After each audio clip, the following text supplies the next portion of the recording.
The rose was already there when Gemma Harper opened her door that morning, its crimson petals still glistening with dew. And she knew exactly who had left it, because she had told Caleb Owens just yesterday that she never wanted to see him again. Her hands trembled as she picked up the flower, its thorns carefully removed, and for a moment she considered throwing it into the street where the horses and wagons would trample it into the dirt. Instead, she brought it inside and placed it in a glass of water on her kitchen table, hating herself for the weakness even as she did it.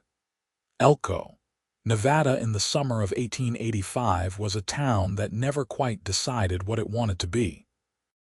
The Transcontinental Railroad had brought prosperity and chaos in equal measure, filling the dusty streets with miners seeking silver, ranchers driving cattle to market, and businessmen hoping to capitalize on both. Gemma had arrived 3 years earlier with her father, a doctor who had seen opportunity in a growing town that desperately needed medical care. When he died of pneumonia during the harsh winter of 1884, she had taken over his practice, becoming one of the few female physicians west of the Mississippi. The townspeople had accepted her reluctantly at first, but Gemma had proven herself capable. She set broken bones, delivered babies, and treated everything from gunshot wounds to scarlet fever with the same steady competence her father had shown. She lived in the small house behind the practice, a simple wooden structure that she had painted white to make it feel more like a home. It was on the doorstep of this house that Caleb Owens had left the rose. She had met Caleb 6 months ago when he brought in one of his ranch hands who had been kicked by a horse. The man's leg was badly broken, and Caleb had stayed throughout the procedure, his presence somehow comforting rather than intrusive. He was tall and lean, with dark hair that curled slightly at his collar and eyes the color of creek water in spring. His hands were calloused from years of working cattle, but they were gentle when he helped her move the injured man onto the examination table. After that first meeting, Caleb had found reasons to come into town more often than strictly necessary. He would stop by the practice with questions about one of his animals, or he would happen to be walking past when she was closing up for the evening. Gemma had tried to maintain her professional distance, but there was something about Caleb that made her want to lower her guard. He listened when she talked about her work, asking intelligent questions, and never suggesting that medicine was too difficult or unsuitable for a woman. He made her laugh with stories about life on his ranch, and he never pushed for more than she was willing to give. 3 months into their acquaintance, Caleb had finally worked up the courage to court her properly. He brought her wildflowers picked from the meadows on his land, and he took her on picnics where they could talk without the entire town watching. Gemma found herself falling for him despite her better judgment. She had seen too many women give up their independence for marriage, losing not just their names but their very identities in the process. Yet Caleb seemed different. He never suggested she should stop practicing medicine, and he spoke about the future in a way that included both her ambitions and his own. Then Henry Carlisle had arrived in Elko, and everything had fallen apart. Henry was a banker from San Francisco, sophisticated and polished in a way that made the rough cowboys and miners of Elko seem almost primitive by comparison. He wore tailored suits and spoke with an educated accent that reminded Gemma of her years studying medicine back east. He had come to assess the potential for opening a branch of his bank in town, and within a week of his arrival, he had made his interest in Gemma abundantly clear. At first, Gemma had been flattered but uninterested. She had Caleb, and Henry's smooth charm felt artificial compared to the cowboy's genuine warmth. But Henry was persistent, and he knew exactly which strings to pull. He talked about her career in a way that suggested he understood her ambitions better than a simple rancher ever could. He mentioned connections in San Francisco, opportunities for advanced training, the possibility of opening a modern hospital with proper equipment and staff. Caleb had noticed Henry's attention, and Gemma could see the worry growing in his eyes. One evening, as they sat together on the porch of her house watching the sunset paint the distant mountains orange and gold, Caleb had asked her directly if she was considering Henry's advances. Gemma had hesitated, and that hesitation had been answer enough. The hurt in Caleb's face had been immediate and devastating. The argument that followed was one Gemma replayed constantly in her mind. Caleb had not raised his voice, but the pain in his words had cut deeper than any shouting could have. He told her that he loved her, that he had been planning to ask her to marry him, that he wanted to build a life with her that included everything she wanted for her career. But he could not compete with the kind of life Henry was offering, and he would not try. If she wanted sophisticated dinner parties and connections to the medical establishment back east, then she should choose Henry. But she needed to make a choice. Gemma had felt trapped and angry. How dare Caleb issue ultimatums? How dare he suggest that she could not have both her career and her independence? In her anger, she had said terrible things. She told him that he was trying to control her just like every other man, that she should have known better than to trust a cowboy to understand her ambitions, that maybe Henry was right about small-town life being too limiting for someone with her education and skills.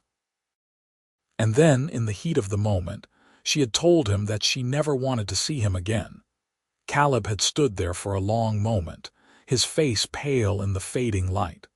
Then he had simply nodded, placed his hat back on his head, and walked away. Gemma had watched him go, her heart pounding and her throat tight with unshed tears. She told herself she had made the right choice, that she had protected her independence and her future. But as the night grew dark and cold around her, she began to doubt. The next morning, she had found the first rose on her doorstep. Now, 5 days later, there were 5 roses in glasses scattered throughout her house. Gemma had not seen Caleb once since their argument. He had kept his word about staying away, but the roses appeared every morning without fail, silent testimony to something she had thrown away in anger and fear. She was arranging the latest rose when someone knocked on her front door. Gemma's heart leaped, hoping it might be Caleb, but when she opened the door she found Henry Carlyle standing there with his confident smile and expensive suit. He held a bouquet of hothouse flowers that must have cost a small fortune to have shipped from San Francisco. "Good morning, Gemma," Henry said smoothly. "I thought these might brighten your day. May I come in?" Gemma stepped aside reluctantly, aware that refusing would cause talk all over town. Henry entered with the easy assurance of a man who had never been denied anything he truly wanted. His eyes swept over her simple parlor, taking in the medical texts on the shelves and the roses in their mismatched glasses.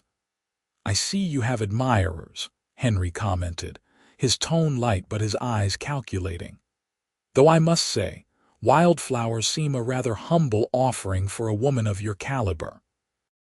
"They are not wildflowers," Gemma said quietly. "They are roses, and they mean more to me than all the hothouse flowers in San Francisco." Henry's smile faltered slightly. "I hope you will forgive my presumption, but I have been making inquiries about your situation here. Your medical practice is respected, certainly, but you must see that you are limited by the resources available in a town like this. In San Francisco, with the proper introductions and funding, you could establish a practice that would make you one of the most prominent female physicians in the country. You could teach, conduct research, make real advances in the field of medicine." It was a tempting vision, and a week ago Gemma might have been more receptive. But something had changed. The roses appearing on her doorstep each morning had forced her to confront truths she had been avoiding.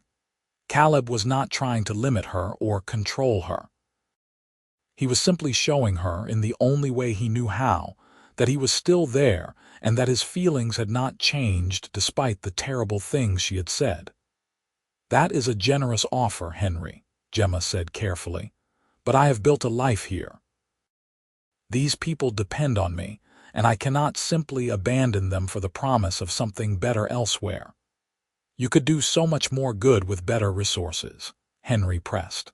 "Surely you see that. Here you are patching up cowboys and treating children with measles.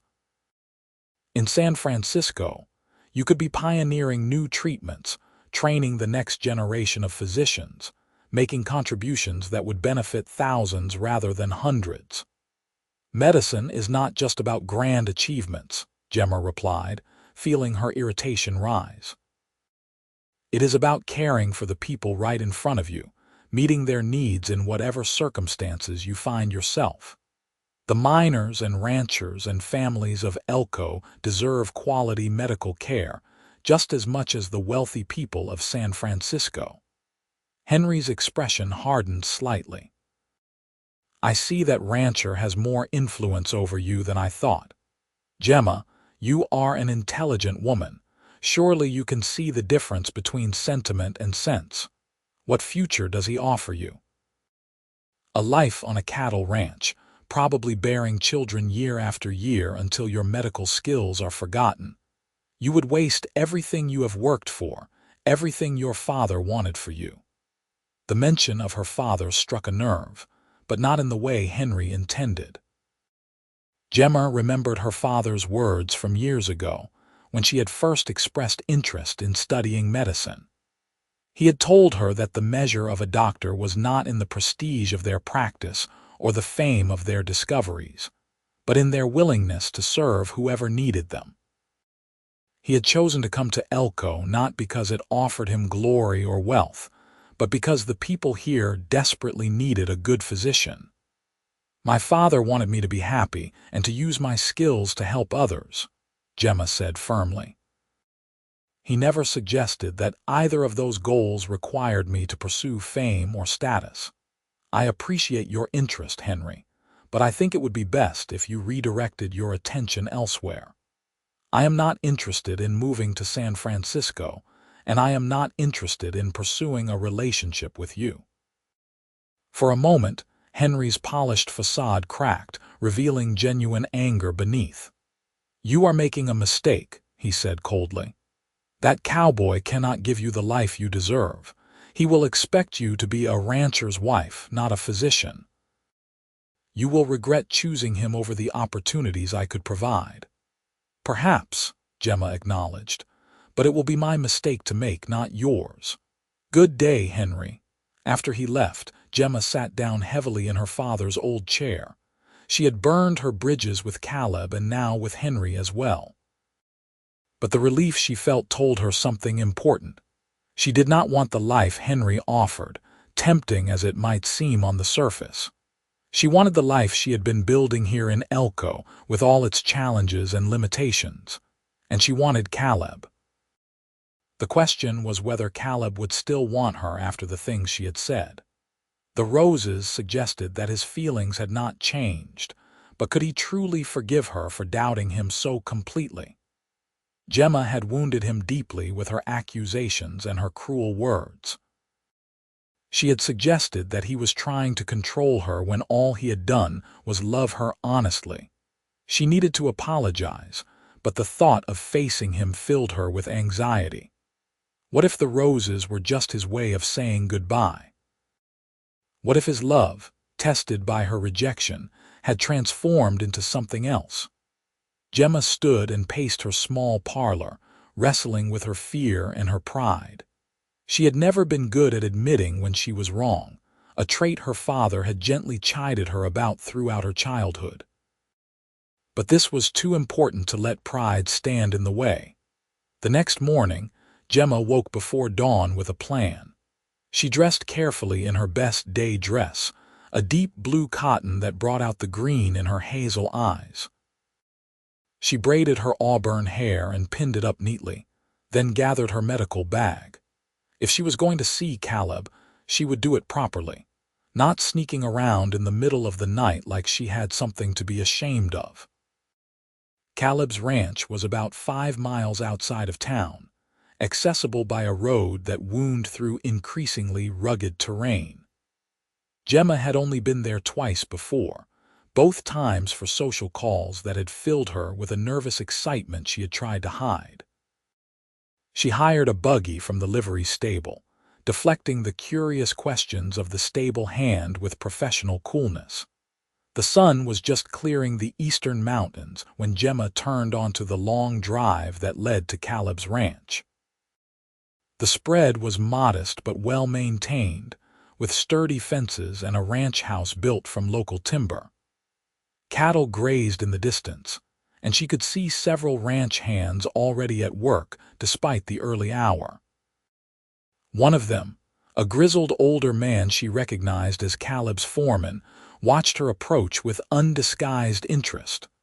"Morning, Doc," he called out as she pulled the buggy to a stop near the house. "Caleb did not mention he was expecting you." "He is not," Gemma admitted, climbing down from the buggy with as much dignity as she could manage. "Is he here?" The foreman's weathered face broke into a slow grin. "He is out in the north pasture, checking on a pregnant mare that is due any day now, but I suspect he will make time for you, Doc." "He always does." Gemma felt her cheeks warm at the knowing look in the foreman's eyes. Clearly, Caleb's feelings for her had not been as private as she had thought. "Could you tell me how to get there?" "I will do better than that. I will ride out and let him know you are here." "Why do not you wait in the house? It is cooler inside, and I am sure Caleb would not want you standing around in the sun." Before Gemma could protest, the foreman had already swung onto his horse and was riding toward the north pasture at a brisk trot. Gemma stood there uncertainly, clutching her medical bag and wondering if she should have thought this through more carefully. What if Caleb refused to see her? What if he was angry or worse, indifferent? She was still standing there, paralyzed by indecision, when another ranch hand emerged from the barn. This one was younger, probably no more than 20, with sandy hair and a friendly face. "Are you the doctor?" he asked eagerly. "Caleb talks about you all the time. He says you are the best physician west of the Mississippi." "He does." Gemma could not keep the surprise out of her voice. "Yes, madam. Says you saved my life last spring when I broke my leg. I am Tom, by the way, Tom Mitchell. You probably do not remember me, but I sure remember you. That leg healed up perfect, and Caleb says it is because you knew exactly what you were doing." Gemma did remember Tom, actually. His had been the first case that brought Caleb into her life. "I am glad to hear it healed well. Are you having any trouble with it?" "No, madam, not a bit. Caleb made sure I did not rush back to full work until you said it was okay. He is real careful about his men, always making sure we are treated right and paid fair. Best boss I have ever had." The young ranch hand's words warmed Gemma's heart. This was the Caleb she knew, the man who cared deeply about the people who depended on him. How had she convinced herself, even for a moment, that he would try to limit her or control her choices? 20 minutes later, she saw a rider approaching from the north. Even at a distance, she recognized Caleb's easy posture in the saddle and the way he sat his horse. As he drew closer, she could make out the details of his face, the strong jaw and the eyes that had always looked at her with such warmth. Now those eyes were guarded, cautious, as if he was preparing himself for another rejection. Caleb dismounted and handed his horse's reins to Tom, who quickly made himself scarce. For a long moment, Caleb and Gemma simply looked at each other, the morning breeze carrying the scent of sage and dust between them. "Gemma," Caleb said quietly. His voice was carefully neutral, but she could hear the tension beneath it. "Is something wrong? Has something happened in town?" "No, nothing like that. I came because I needed to see you, to talk to you." I thought you did not want to see me again. You made that pretty clear. Gemma flinched at the reminder of her own words. I was wrong, Caleb. I was so terribly wrong, and I am sorrier than I can possibly express. The things I said to you, they were not true. I was scared and confused, and I lashed out at you when you did not deserve any of it. Caleb's expression softened slightly, but the wariness remained. What changed? Last week, you were telling me that I was trying to control you, that I did not understand your ambitions. Henry Carlisle was offering you everything you thought you wanted. Henry does not know me at all, Gemma said firmly. He sees a physician and thinks that means I must want fame and prestige and connections to important people. But that is not why I became a doctor. I became a doctor because I wanted to help people to make a difference in their lives. The people of Elko need me, and I need them. This is where I belong. And where do I fit into that? Caleb asked. The question was direct but not accusing, as if he genuinely wanted to understand. I want you to fit into it in every way possible, Gemma said, her voice trembling slightly. If you will still have me after the awful things I said. I know I hurt you badly, and I do not expect you to simply forgive and forget. But I need you to know that I love you, Caleb. I think I have loved you for months, but I was too afraid to admit it, even to myself. Caleb took a step closer, and Gemma could see the conflict in his face. Hope warred with caution, and she could not blame him for his hesitation. She had rejected him brutally, and trust once broken was not easily repaired. The roses, Gemma continued. You left them for me even after I told you to go away. Why? Because I meant what I said that night, Caleb replied.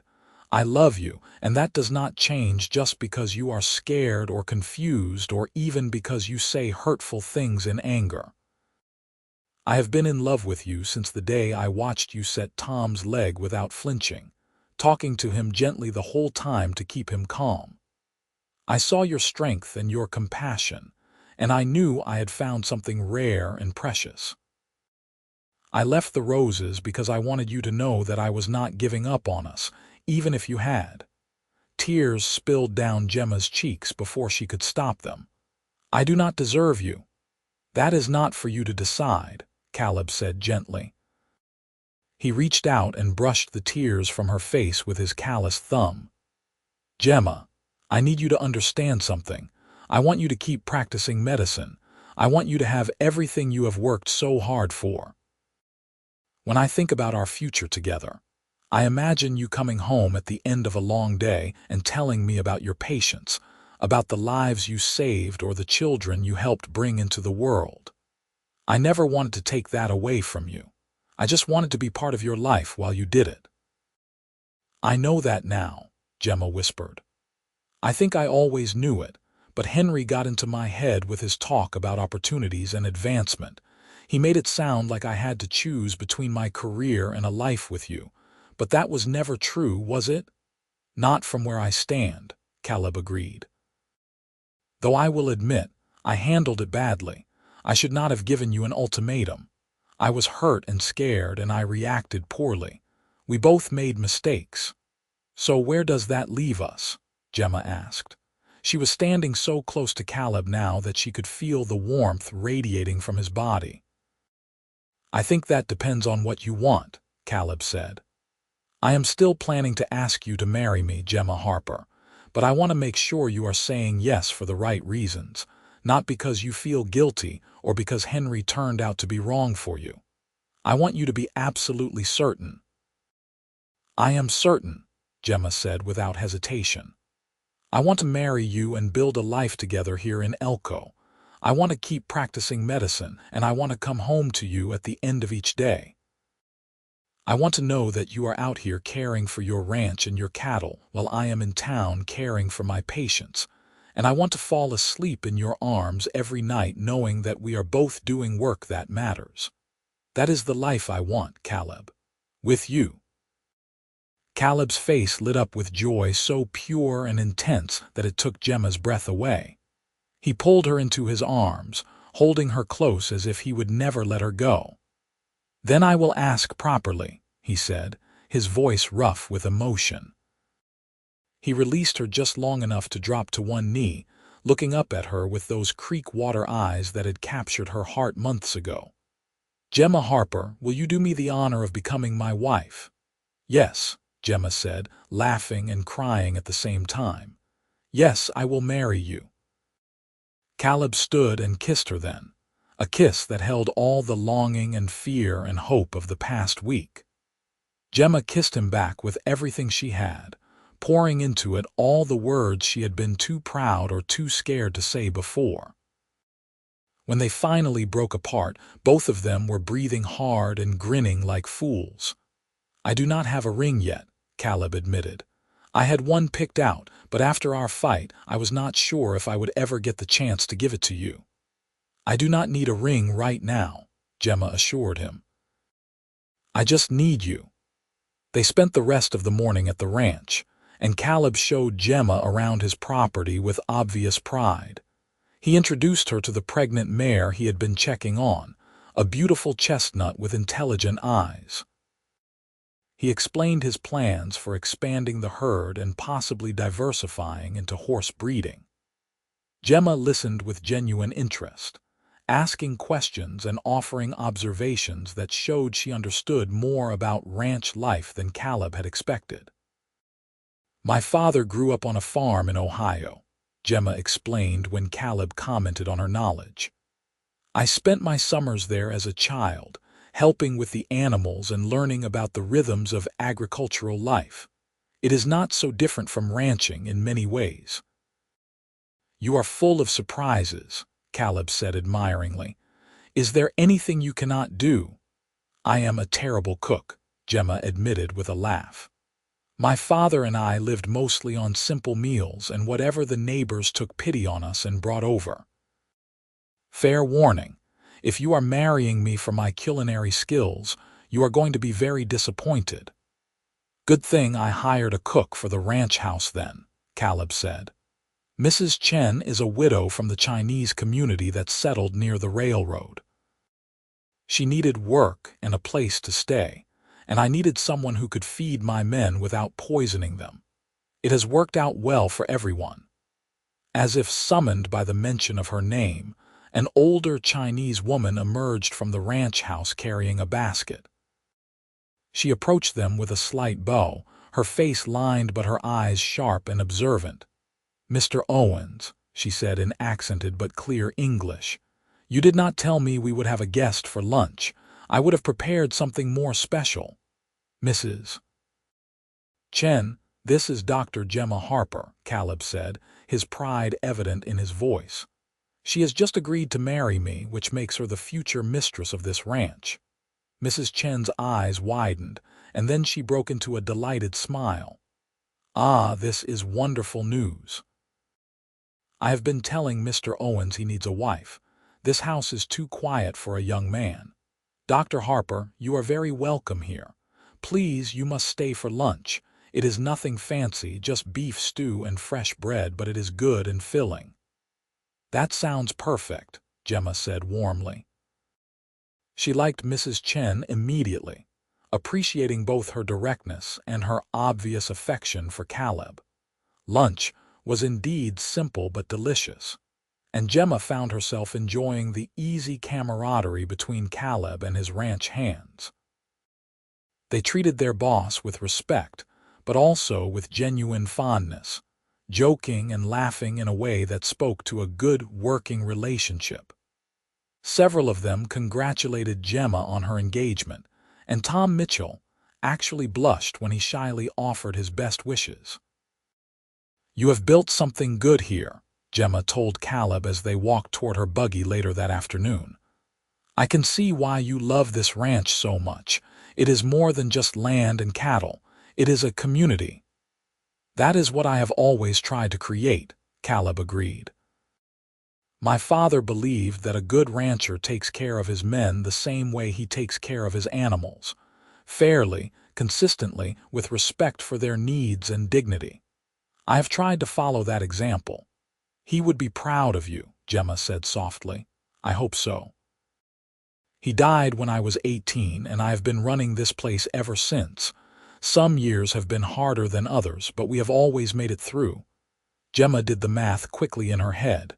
That means you are 26 now. 27 as of last month, Caleb corrected. You. 24.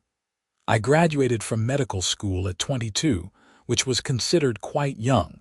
I probably would have struggled more to establish my practice if my father had not brought me out here and vouched for my skills. He did you a service in more ways than one, Caleb said. If you had stayed back east, I never would have met you.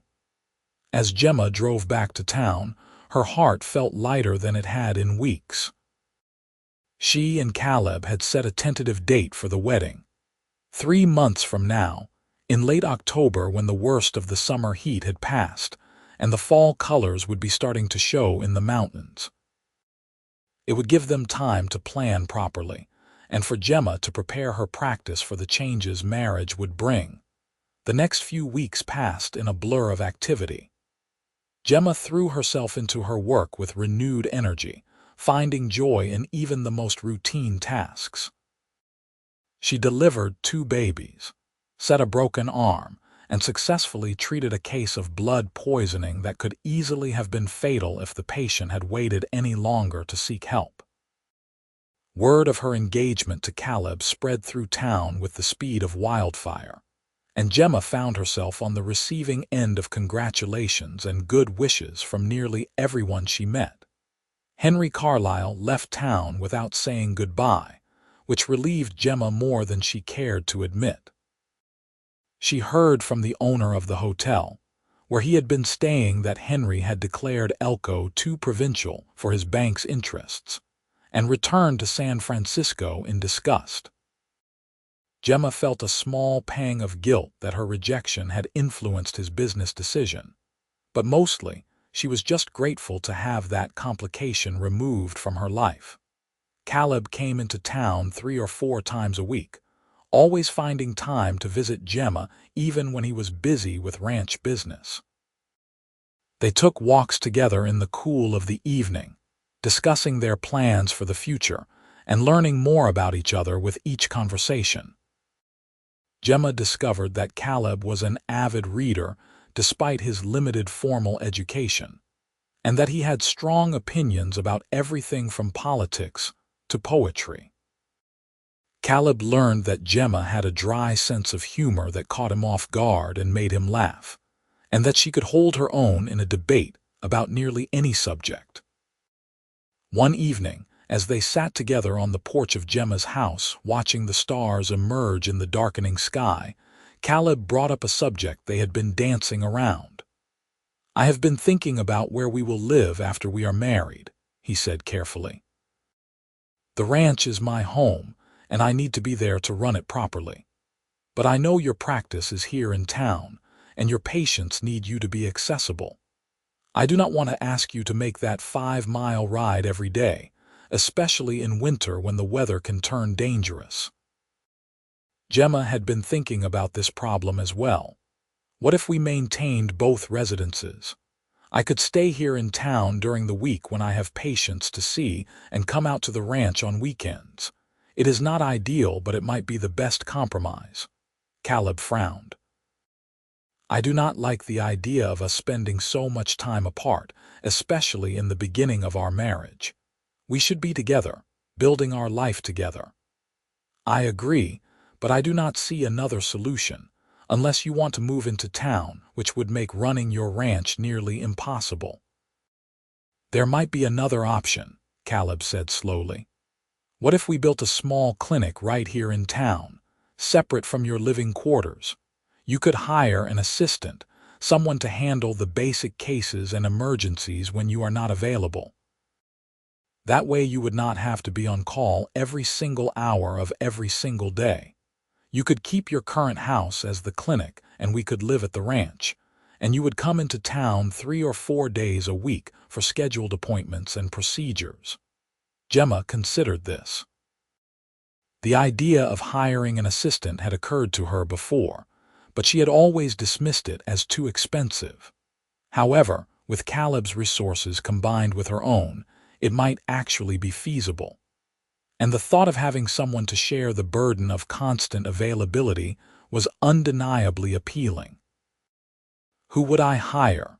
Gemma asked. "It would need to be someone with at least basic medical training, and those people are not exactly plentiful out here." "What about Mary Donovan?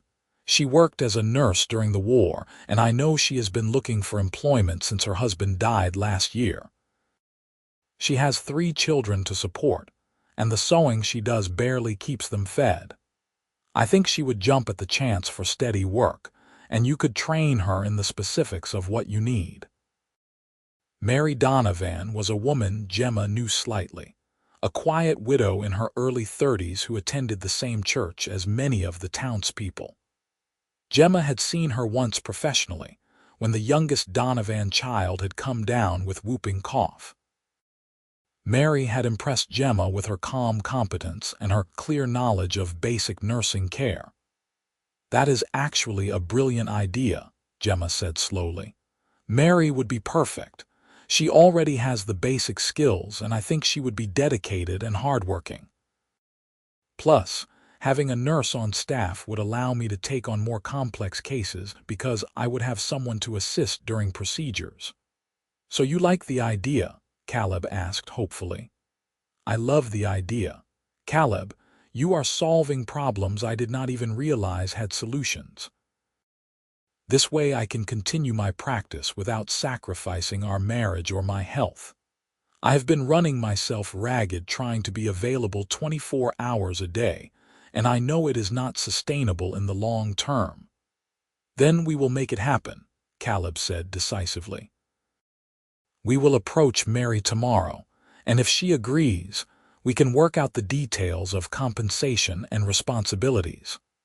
I want you to be happy, Gemma, and I want our marriage to be built on a foundation of mutual support and respect.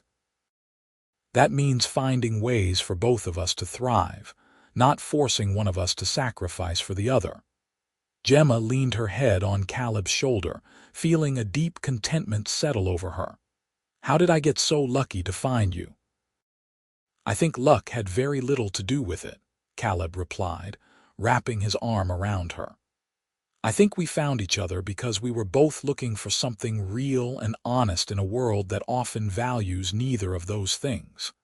The next day, Gemma and Caleb approached Mary Donovan together. They found her at her small house on the edge of town, hanging laundry while her children played in the dusty yard. Mary's face showed surprise when she saw who her visitors were, but she invited them inside with gracious hospitality, despite the obvious poverty of her circumstances. Gemma explained the proposal clearly and directly, outlining what the job would entail and what compensation she could offer. Mary listened with growing excitement, her tired face brightening with each detail. "You truly want me to be your nurse?" Mary asked when Gemma finished. "Dr. Harper, I would be honored. My nursing skills are rusty, I will admit, but I am a quick learner and I am not squeamish. During the war, I saw things that would turn most people's stomachs, and I learned to keep working no matter what. I remember how you cared for little Patrick when he had whooping cough," Gemma said. "You were calm and methodical, and you followed my instructions to the letter. Those are exactly the qualities I need in an assistant." "When would you need me to start?" Mary asked. "As soon as possible. I am getting married in October, and I would like to have you fully trained by then so that you can manage the clinic when I am at the ranch." Mary's eyes filled with tears. "This is an answer to prayer, Dr. Harper. I have been so worried about how I would feed my children through the winter. This job will make all the difference. Thank you so much." "Thank Caleb," Gemma said with a smile. "It was his idea to hire you." Mary turned to Caleb with gratitude shining in her face. "Mr. Owens, I do not know how to repay your kindness."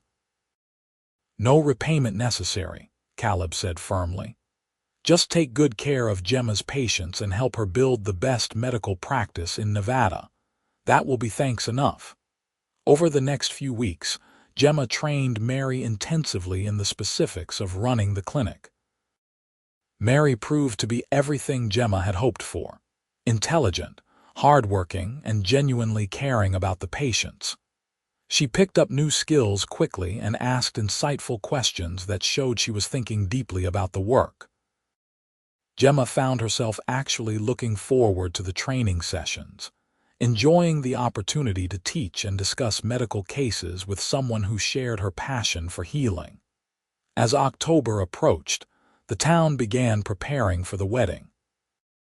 Gemma had initially wanted a small, private ceremony, but the townspeople had other ideas. She and Caleb had become beloved figures in Elko, and everyone wanted to be part of their celebration. Finally, Gemma agreed to a larger wedding at the church, with a reception afterward at the hotel dining room. The dress was the hardest part. Gemma had never been particularly interested in fashion, and the idea of wearing an elaborate white gown made her uncomfortable. But her friend, Sarah Matthews, who ran the dry goods store, convinced her that she deserved at least one day of traditional feminine luxury. "You spend your days covered in blood and other bodily fluids," Sarah said bluntly. "Let yourself be a bride for one day, Gemma. Wear the pretty dress, carry the flowers, let everyone tell you how beautiful you are. You have earned it." In the end, Gemma agreed to a simple but elegant ivory dress with minimal embellishments. When she tried it on for the final fitting, even she had to admit that she looked beautiful. The color brought out the warmth in her skin tone, and the cut of the dress emphasized her figure without being inappropriate. "Caleb is not going to know what hit him," Sarah said with satisfaction. "That man is already crazy about you, but when he sees you in this dress, he is going to fall in love all over again." The week before the wedding, Caleb's mother arrived from Sacramento. Ruth Owens was a handsome woman in her early 50s, with silver threading through her dark hair and the same creek water eyes as her son. She embraced Gemma warmly when they met, despite having never laid eyes on her before. "Caleb has written me so much about you that I feel like I already know you," Ruth said with a smile. "He says you are brilliant and beautiful and too good for him, though I think he might be biased. If anyone is too good for anyone, I am the one who does not deserve Caleb," Gemma protested. "Your son is one of the finest men I have ever known." "He is a good man," Ruth agreed. "His father would be proud of the man he has become and the life he has built. I worried about him after John died, wondered if the responsibility of the ranch would be too much for someone so young.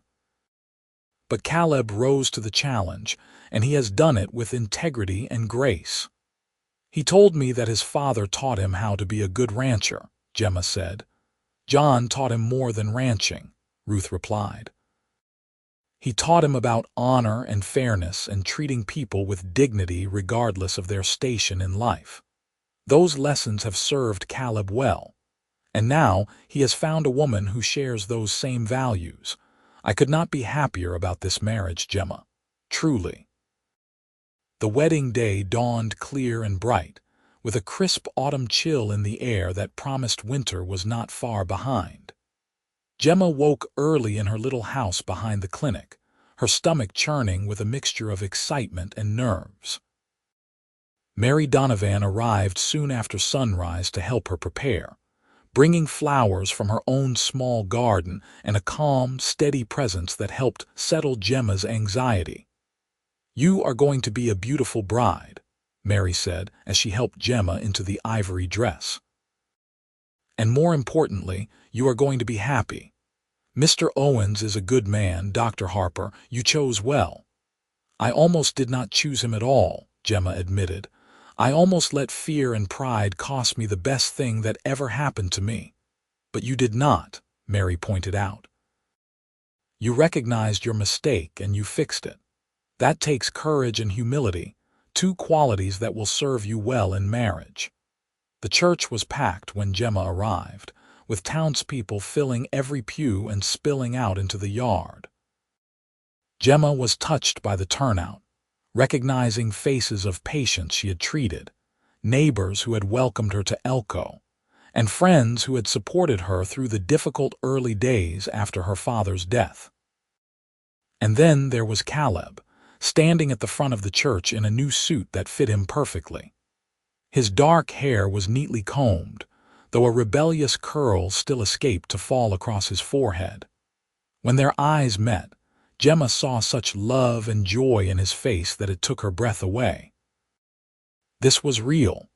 This was happening. She was about to marry the man she loved, and together they were going to build a life that honored both of their dreams. The ceremony itself passed in a blur.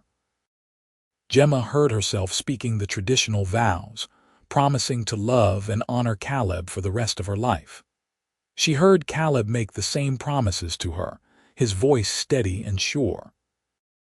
And then the pastor was pronouncing them husband and wife, and Caleb was kissing her while the congregation erupted in applause and cheers. The reception at the hotel was loud and joyful, with music and dancing and more food than Gemma had seen in one place since arriving in Nevada. People kept coming up to congratulate them, sharing stories and offering advice, and generally celebrating the union of two people who had become important to the community. At one point, Gemma found herself standing with Ruth Owens, watching Caleb laugh at something one of his ranch hands said. "Thank you for raising such a wonderful son," Gemma said impulsively. "I know you lost your husband young, and it could not have been easy to help Caleb become the man he is today." "It was not easy," Ruth admitted, "but it was worth every struggle and sacrifice." "Gemma, I want you to know something. When Caleb wrote to tell me that he had met you and fallen in love, I was thrilled, but I was also a little worried. He spoke so highly of your education and accomplishments that I wondered if you might look down on a simple rancher, or if you might expect him to be something other than what he is." "Never," Gemma said firmly. "Caleb's integrity and kindness and strength are worth more than a dozen medical degrees or fancy connections. I learned that lesson the hard way, but I learned it thoroughly." "I believe you," Ruth said with a warm smile, "and I can see how happy you make him. That is all a mother can ask for her child, that they find someone who sees their value and loves them completely." As the sun began to set, Caleb and Gemma slipped away from the reception and rode out to the ranch together. Mrs. Chen had decorated the ranch house with fall flowers and prepared a private dinner for them, which she had left warming on the stove before discreetly retiring to her own quarters. Gemma changed out of her wedding dress into a simple cotton gown, and she and Caleb sat down to their first meal as husband and wife. The food was delicious, but Gemma could barely taste it. She was too aware of Caleb sitting across from her, of the gold ring now encircling her finger, of the momentousness of what they had just done. "Are you happy?" Caleb asked softly. "Happier than I have ever been," Gemma replied honestly, "and a little scared if I am being completely truthful. Marriage is such an enormous step, and I want so badly to do it right." "Then we are in the same place," Caleb said. "I am scared too, Gemma. Scared of disappointing you, scared of not being enough, scared of all the ways this could go wrong. But I am also hopeful and excited and so grateful that you gave me another chance after I thought I had lost you. We are going to make mistakes," Gemma said. "Both of us. But as long as we face them together and keep talking to each other honestly, I think we will be all right." "I think so too," Caleb agreed. He stood and held out his hand. "Come here, Mrs. Owens. I want to hold my wife." Gemma went to him without hesitation, and Caleb wrapped his arms around her.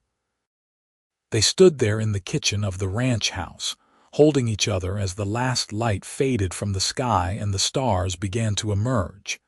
It was not a dramatic moment or a grand gesture, but it felt right.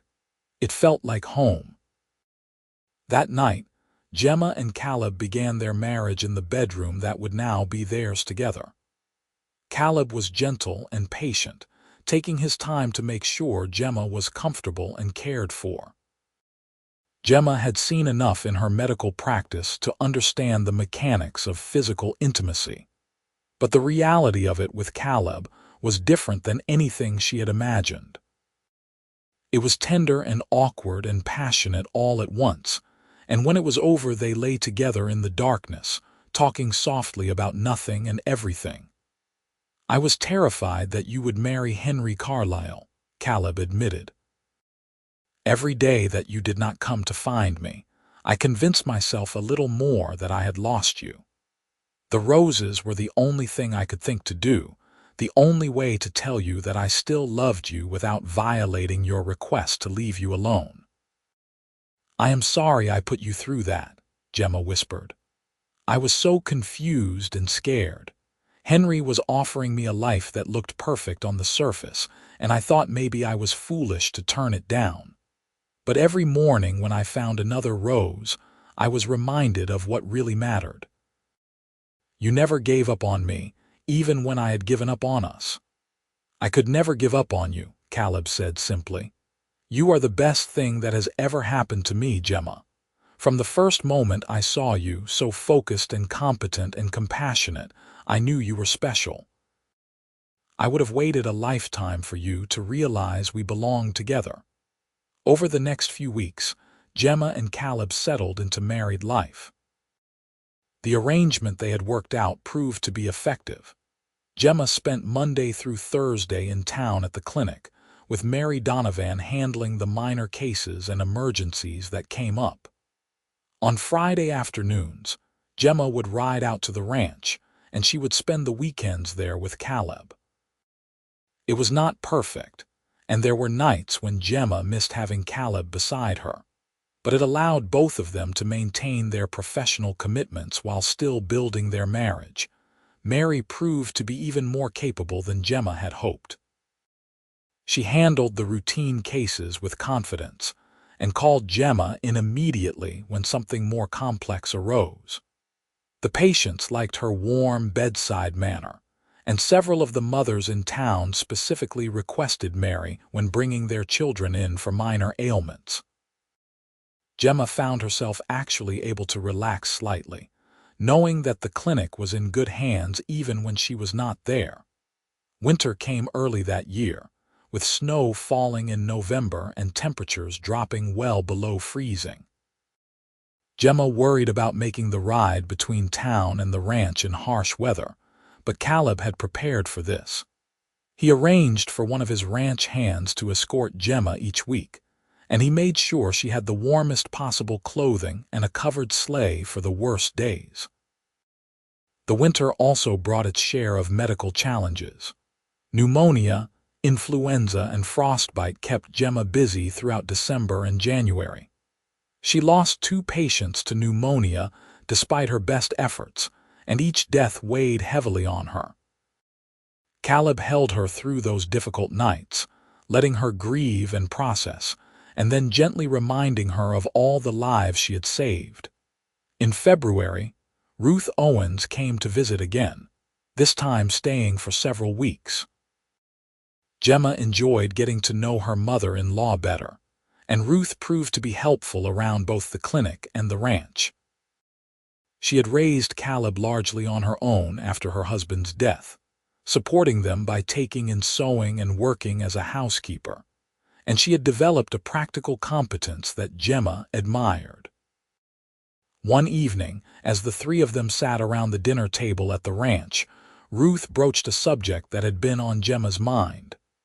"Have you 2 thought about children?" Ruth asked directly. "I do not mean to pry, but I am not getting any younger, and I would dearly love to be a grandmother before I am too old to enjoy it." Gemma and Caleb exchanged glances. They had discussed children in general terms, but had not made any definite decisions. "We have talked about it," Caleb said carefully, "but we also agreed to take the first year of marriage to adjust to being husband and wife before adding more complications." "That is very sensible," Ruth approved. Though I will point out that babies do not always arrive on schedule. If God decides to bless you sooner rather than later, I hope you will not be too distressed. I think I would be thrilled, Gemma admitted. I have delivered dozens of babies, but the thought of having my own is both exciting and terrifying. I know all the things that can go wrong, and that knowledge is a burden sometimes. Every mother worries, Ruth said gently. The fact that you are a physician will not protect you from that, but it will give you skills and knowledge that most women do not have, and that is a blessing. You will be able to advocate for yourself and your baby in ways that other women cannot. As spring approached, Gemma began to suspect that Ruth's hypothetical had become reality. Her monthly courses, usually reliable, failed to arrive in March and then again in April. She felt tired all the time, and certain smells that had never bothered her before now made her nauseous. She knew the signs, had seen them in hundreds of patients, but she struggled to accept them in herself. Finally, in late April, she told Caleb. They were sitting together on the porch of the ranch house, watching the sunset paint the mountains pink and gold. I think I am pregnant, Gemma said without preamble. I am not certain yet, but all the signs are there. Caleb turned to her with such joy on his face that Gemma felt tears spring to her eyes. Truly, we are going to have a baby. If I am right, yes. The baby would likely arrive sometime in early December. Caleb pulled her into his arms, holding her gently as if she were made of glass. This is the best news I have ever received. After marrying you, of course. Gemma, we are going to be parents. Are you scared? Gemma asked. Terrified, Caleb admitted, but also more excited than I have ever been about anything. We are going to bring a new life into this world, a person who is part you and part me. How can that be anything but miraculous? As the weeks passed and Gemma's pregnancy became undeniable, she had to make some adjustments to her practice. She continued seeing patients through her first and early second trimesters, but as her belly grew and her energy waned, she relied more heavily on Mary. The townspeople were understanding and supportive, bringing her small gifts and offering advice with the slightly condescending air of women who had already been through childbirth multiple times. Caleb became almost comically protective, constantly worrying about whether Gemma was overworking herself or lifting things that were too heavy or exposing herself to dangerous diseases. Gemma found it both touching and slightly annoying, but she tried to be patient. She knew his concern came from love, even if it sometimes felt smothering. In November, Gemma stopped seeing patients entirely and moved to the ranch full-time. Mary was more than capable of handling the clinic, and Gemma needed to rest and prepare for the birth. She had delivered so many babies that she thought she knew exactly what to expect, but as her own due date approached, she found herself increasingly anxious. What if something goes wrong? She asked Caleb one night as they lay in bed together. I have seen so many complications, so many things that can go terribly wrong even in seemingly normal births. Then we will deal with whatever comes, Caleb said firmly. Gemma, you are the strongest, most capable woman I know, and you have Mary to help you and Mrs. Chen, and half the women in Elko who would drop everything to be here if you needed them.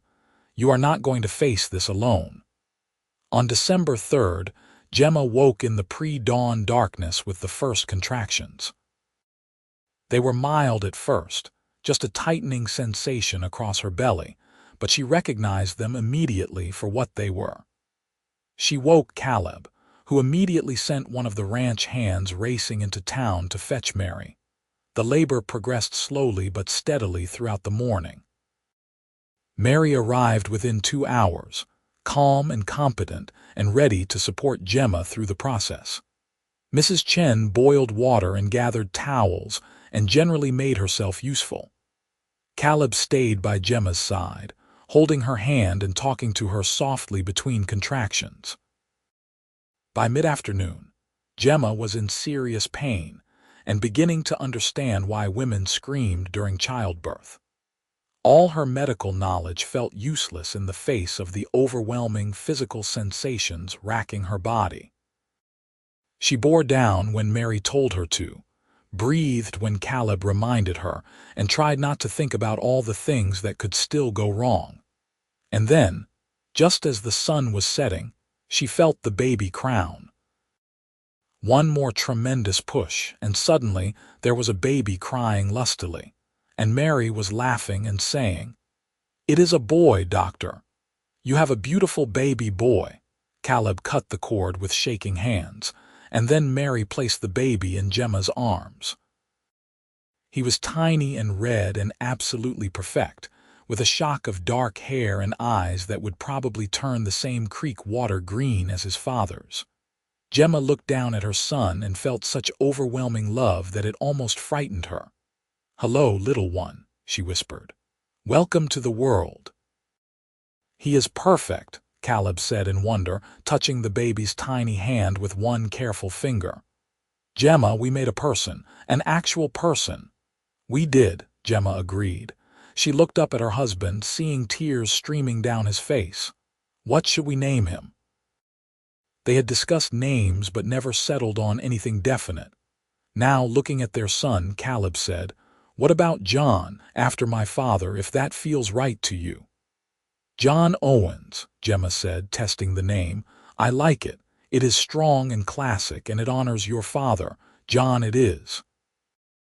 The next few weeks passed in a blur of sleepless nights and constant feedings. Gemma had understood intellectually that newborns were demanding, but the reality of caring for John was more intense than anything she had imagined. Caleb helped as much as he could, walking with John when he would not sleep and changing diapers without complaint. Mrs. Chen proved to be invaluable, cooking nutritious meals and giving Gemma stern lectures about resting when she tried to do too much too soon. Mary came out to the ranch several times to check on both Gemma and the baby, reporting that the clinic was running smoothly and that the patients all sent their congratulations. Gemma felt torn between wanting to get back to her practice and knowing that she needed to focus on John during these early weeks. "The clinic will still be there when you are ready," Mary assured her. "Take this time to heal and bond with your baby. I have everything under control in town." Christmas that year was quiet but perfect. Ruth Owens came to visit, delighting in her new grandson and spoiling him shamelessly. They gathered around the dinner table at the ranch, sharing a feast that Mrs. Chen had prepared with Ruth's help. Gemma looked around at her family, her husband and son and mother-in-law, and felt a contentment so deep it brought tears to her eyes. "What is wrong?" Caleb asked, noticing the tears. "Nothing is wrong," Gemma said. "Everything is so right that I can hardly believe it. A year ago I was alone and confused, pushing away the best thing in my life because I was too scared to take a chance. And now look at us. We have a beautiful son, a home we have built together, work we both love and each other. How did I get so lucky?" "I ask myself the same question every day," Caleb said softly. He leaned over and kissed her gently. "Thank you for giving me another chance. Thank you for choosing us." "Thank you for not giving up on me," Gemma replied. "Those roses you left on my doorstep, they saved us. They reminded me every morning that real love does not just disappear because things get complicated or scary." As winter gave way to spring, Gemma gradually returned to work at the clinic. She started with just 2 days a week, leaving John with Mrs. Chen at the ranch, and trying not to worry constantly about whether he was all right. It was hard to balance her identity as a physician with her new role as a mother, but Gemma was determined to find a way to be both. Mary proved to be not just a competent assistant but a true partner in the practice. She had developed her skills to the point where she could handle many cases independently, calling on Gemma only when something complex or unusual arose. The two women worked together seamlessly, and Gemma found herself grateful every day that Caleb had suggested hiring Mary. John grew quickly, changing almost daily in those first few months. By his first birthday in December of 1886, he was walking and babbling and getting into everything with the determined curiosity of a toddler. Caleb doted on him shamelessly, teaching him about horses and cattle and the rhythms of ranch life even though John was far too young to understand. Gemma would often find them together in the barn, Caleb explaining something seriously to John while the baby gurgled and waved his arms. Life settled into a comfortable rhythm.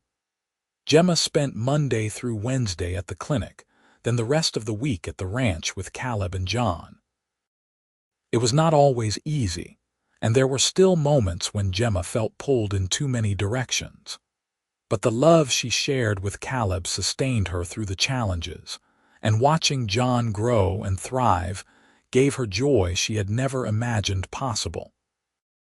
One evening in the spring of 1887, Gemma and Caleb sat together on the porch of the ranch house as they had done countless times before.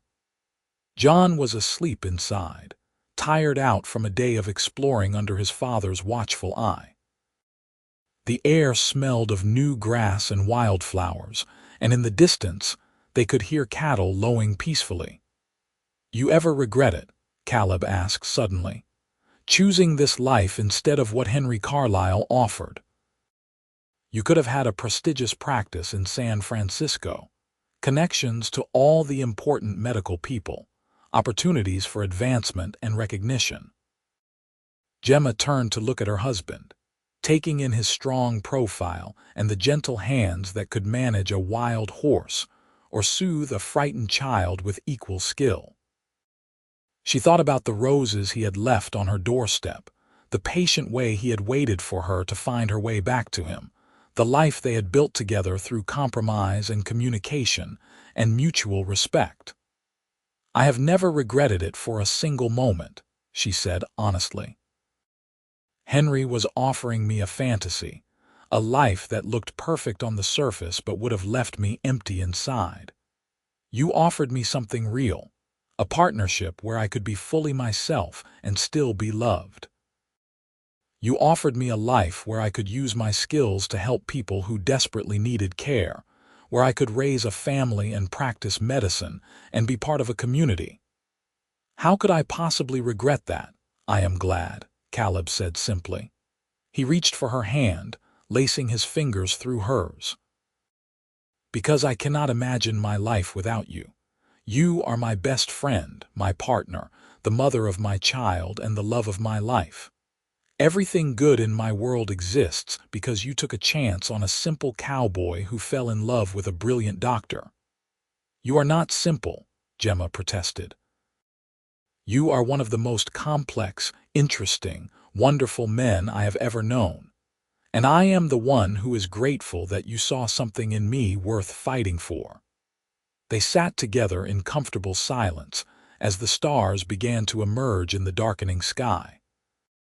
Gemma thought back to that terrible fight nearly 2 years ago, when she had told Caleb she never wanted to see him again. She thought about the roses that had appeared each morning despite her rejection, silent testimony to a love that refused to give up. She thought about the journey they had taken to get here, with all its detours and obstacles and moments of doubt. And she thought about the future stretching out before them, full of possibilities and challenges and joys they could not yet imagine. There would be more children, she suspected, and the practice would continue to grow and evolve. Caleb's ranch would prosper, and they would grow old together watching the seasons change over the Nevada landscape. But all of that was still to come. For now, it was enough to sit here with her husband's hand in hers, listening to the night sounds of the ranch and feeling more at peace than she had ever thought possible. She had found her place in the world, and more importantly, She had found the person she wanted to share that world with. Years later, when their grandchildren asked Gemma how she and Caleb had fallen in love, she would tell them about the roses. She would explain that real love is not about grand gestures or perfect moments, but about showing up day after day even when things are hard. She would tell them that the measure of a person is not in what they say when everything is going well, but in what they do when faced with rejection and pain. And she would tell them that sometimes the best thing you can do is trust your heart, even when your head is screaming that you are making a mistake. Because if she had listened only to logic and fear, she would have missed out on the greatest love of her life. But on this spring evening in 1887, those grandchildren were still far in the future. For now, there was only Caleb and Gemma, John sleeping peacefully inside, and the vast Nevada sky overhead. It was more than enough. It was everything. The years that followed were not without challenges, but Gemma and Caleb faced them together with the same partnership they had built from the beginning. There was the drought of 1888 that threatened Caleb's cattle, and Gemma's careful management of their combined finances that helped them weather it. There was the influenza epidemic of 1889 that pushed Gemma and Mary to their absolute limits, treating dozens of patients and losing far too many despite their best efforts. In 1890, Gemma gave birth to their second child, a daughter they named Grace Elizabeth. She had her mother's auburn hair and hazel eyes, and from the beginning she showed the same stubborn determination that characterized both her parents. John adored his little sister, following her around protectively as soon as she was old enough to toddle after him. The clinic continued to thrive under Gemma and Mary's joint management. In 1892, they were able to expand into a larger building with proper examination rooms, and even a small ward for patients who needed overnight observation. The town council officially recognized Gemma as Elko's chief physician, and she began training 2 young men who wanted to study medicine. It was deeply satisfying to pass on what she knew to the next generation. Caleb's ranch prospered as well. He had diversified into horse breeding as he had planned, and his stock became known throughout Nevada for quality and temperament. He hired more hands and expanded his grazing lands, building the operation into one of the most successful in the region. But he never lost sight of the values his father had taught him, treating his employees fairly and maintaining the community atmosphere that had always characterized the ranch. In 1895, Ruth Owens passed away peacefully in her sleep while visiting the ranch. It was Gemma who found her, and though she knew immediately that there was nothing to be done, it still hurt to lose the woman who had welcomed her so warmly into the family. They buried Ruth next to her husband in the small cemetery outside Elko, and Caleb grieved deeply for the mother who had sacrificed so much to raise him right. Through all these joys and sorrows, the roses continued. Every year on the anniversary of the day Gemma had told him to leave, Caleb left a rose on her pillow. It was his way of reminding her and himself of how close they had come to losing each other. And every year, Gemma would find the rose and weep a little at the memory of how foolish she had been and how patient Caleb had been. By 1900, John was 14 and already talking about becoming a rancher like his father. Grace was 10 and showing alarming signs of wanting to follow her mother into medicine. Gemma and Caleb had added 2 more children to their family, a son named Thomas born in 1893 and another daughter, Claire, born in 1897.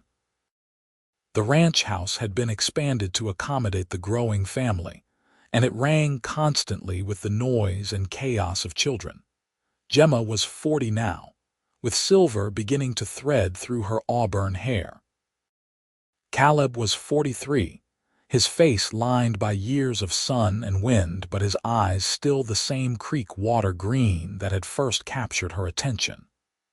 They had built a life together that neither of them could have imagined that day 15 years ago when she had found the first rose on her doorstep. One evening, as they sat together on the porch watching their children play in the yard, Caleb turned to Gemma with a thoughtful expression. "You remember when I asked you to marry me," he said, "out in the north pasture by the pregnant mare?" "Of course I remember," Gemma replied. "I remember every detail of that day. How scared I was that you would not forgive me, how overwhelming it felt when you dropped to one knee and asked me to be your wife." "I was terrified you would say no," Caleb admitted. "Even though you had just told me you loved me, part of me was convinced you would change your mind again. But you did not. You said yes, and you have been saying yes every day since then in 100 small ways." "What brought this on?" Gemma asked gently. "I have been thinking about legacy," Caleb said. "What we leave behind when we are gone. And I realized that our legacy is not just the ranch or the clinic or even our children, though those are all important. Our legacy is the love we have built together, the example we have set for John and Grace and Thomas and Claire about what a good marriage looks like. We have shown them that love is not just a feeling but a choice you make every single day." Gemma felt tears prick her eyes. After 15 years together, Caleb could still move her to tears with his words. "You are right," she said softly. "And what a beautiful legacy that is, better than any professional accomplishment or material success. I want you to know something," Caleb continued.